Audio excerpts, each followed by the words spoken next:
আসসালামু আলাইকুম।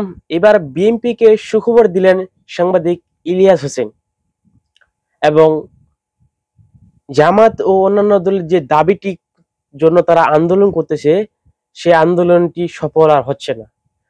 সুখবর দিলেন বিএনপিকে সাংবাদিক ইলিয়াস হোসেন। আপনারা হয়তোবা জানেন সাংবাদিক ইলিয়াস হোসেন যখন কোনো কথা বলে তখন সেটি তিনি জেনে শুনেই বলে এবং সেটি পরবর্তীতে আমরা ঘটতে দেখি।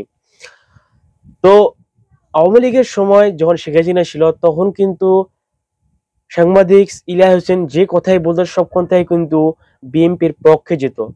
শেখ হাসিনা পালানোর পর থেকে বিএনপির মধ্যে কিছু বিভিন্ন ঘটনা ঘটতেছে, খারাপ ভালো মিলে, এবং এই শেখ হাসিনা পালানোর পর থেকেই সাংবাদিক ইলিয়াস হোসেনের অধিকাংশ কথাই কিন্তু বিএনপির বিপক্ষে যাচ্ছে বলে বিএনপির অনেকে তাকে জামাতের লোক মনে করছে।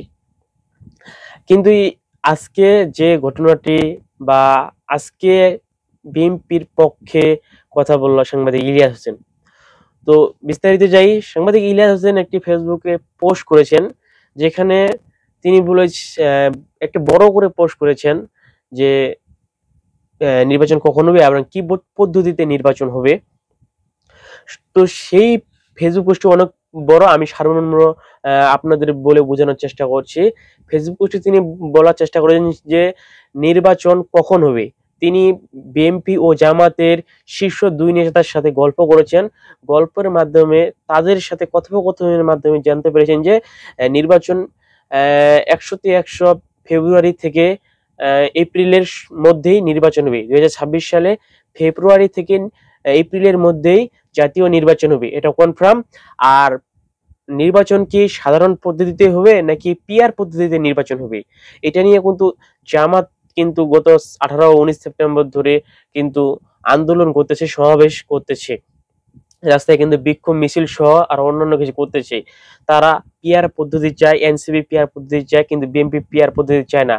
তবে পুলিশের কিছু ঊর্ধ্বতম কর্মকর্তা ও প্রশাসনিক কিছু ব্যক্তি, মানে উঁচু পর্যায়ের কোনো ব্যক্তির সাথে তিনি কথা বললে জানতে পেরেছেন যে পিআর পদ্ধতিতে সরকার নির্বাচন করবে না, সাধারণ যে পদ্ধতিতে জাতীয় নির্বাচন হয় সেই পদ্ধতিতেই নির্বাচন করবে এই সরকার। ফলে পিআর পদ্ধতি নির্বাচন হচ্ছে না, সাংবাদিক ইলিয়াস হোসেন বলেছেন এই কথাটি তার ফেসবুক পেজের মাধ্যমে। তবে এই খবরটি বিএনপির পক্ষে গিয়েছে আর কি, বিএনপি যেটা চায় সেটাই হলো।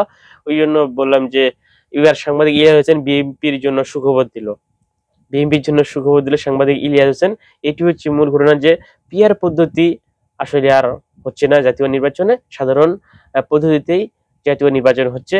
ফলে খুশির খবরটি হচ্ছে এটাই যে বিএনপি পিআর পদ্ধতির মাধ্যমে নির্বাচন চায় না, তো তাদের যে চাওয়া সেটাই হচ্ছে সাধারণ পদ্ধতিতে এই জাতীয় নির্বাচন হচ্ছে।